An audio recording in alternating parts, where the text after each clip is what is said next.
Hi అండి, అందరికీ నమస్కారం. బాగున్నారా? ఈరోజు వచ్చేసి రెసిపీ చోలే భటూరీ. అది ఎలా తయారు చేసుకోవాలో మన స్టైల్లో అది చెప్తానండి. వాళ్ళకి చూడండి.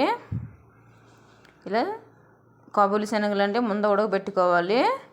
కొద్దిగా సాల్ట్ వేసుకొని ఉడకబెట్టుకోవాలి. ఇలా సిట్లు వచ్చే వరకు చూసుకుంటే సరిపోద్ది. మెత్తగా ఉడకబెట్టుకోవాలి. ఇలాగ ప్యాన్లో టమాటకాయలు, ఉల్లిపాయలు, నువ్వులు ఇలా వేసుకొని వేపుకోవాలండి. ఇలా టమాటాకాయ పొట్టు వచ్చే వరకు వేపుకుంటే సరిపోద్ది. ఇంకో ప్యాన్లో ఆయిల్ వేసుకున్నాను.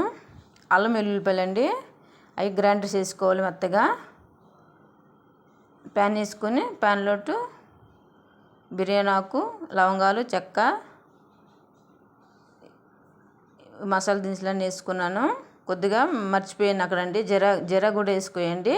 పచ్చిమిర్చి ఇలా మసాలాలన్నీ వేపుకున్న తర్వాత కూడా రెండు గ్రైండ్ చేసుకున్నాను కదా, అది గ్రైండ్ మసాలా అంతా వేసుకోవాలి. ఇలా బాగా ఉడికించుకోవాలి. కొద్దిగా టేస్ట్ తగ్గట్టు సాల్టు, పసుపు, కారం, ధనియా పౌడరు, గరం మసాలా ఇవన్నీ బాగా వేసుకొని వేపుకున్నాను. కాబూలి శనగలు వేసుకున్నానండి. అవన్నీ బాగా మసాలా బాగా పట్టేటట్టు వేపుకుంటే సరిపోద్ది.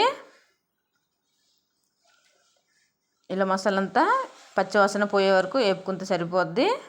దాంట్లో తగ్గట్టు టేస్ట్ తగ్గట్టు సాల్ట్ వేసుకున్నాను. ఇలా మనం ఉడబెట్టిన వాటరు అవన్నీ వేసుకున్నాను.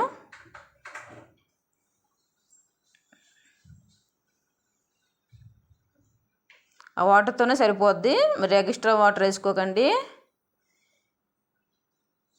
ఇలా మధ్య మధ్యన కలుపుతూ ఉండండి. కస్తూరి మెత్తి కొద్దిగా వేసుకున్నాను. అడుగు కంటేస్తుంది, చూసుకుని వేసుకుంటే సరిపోద్ది. కొద్దిగా షుగర్ వేసుకున్నాను. షుగర్ వేసుకుంటే కొద్దిగా టేస్ట్కి బాగా వస్తుంది. కొద్ది చూడడానికి కూడా ఎర్రగానే అనిపిస్తుంది. కొద్దిగా పాలు వేసుకున్నాను.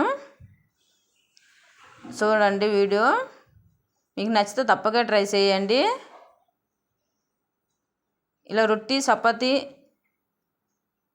రొట్టికి బాగా ఉంటుంది కూర. గరం మసాలా కొద్దిగా వేసుకుని కొత్తిమీర వేసుకున్నాను. కొద్దిగా దించే ముంగట కొద్దిగా నెయ్యి వేసుకుని అంతేనండి, రెడీ అయిపోయింది రెసిపీ. ఇలా తప్పగా ట్రై చేసుకోండి. మనం ఎప్పుడూ ఒకలాగా కాకుండా వెరైటీగా చేసేసేయండి. అంతేనండి. చూడండి రొట్టెలతోటి ఎంత బాగుంటుందో తప్పగా ట్రై చేసుకోండి.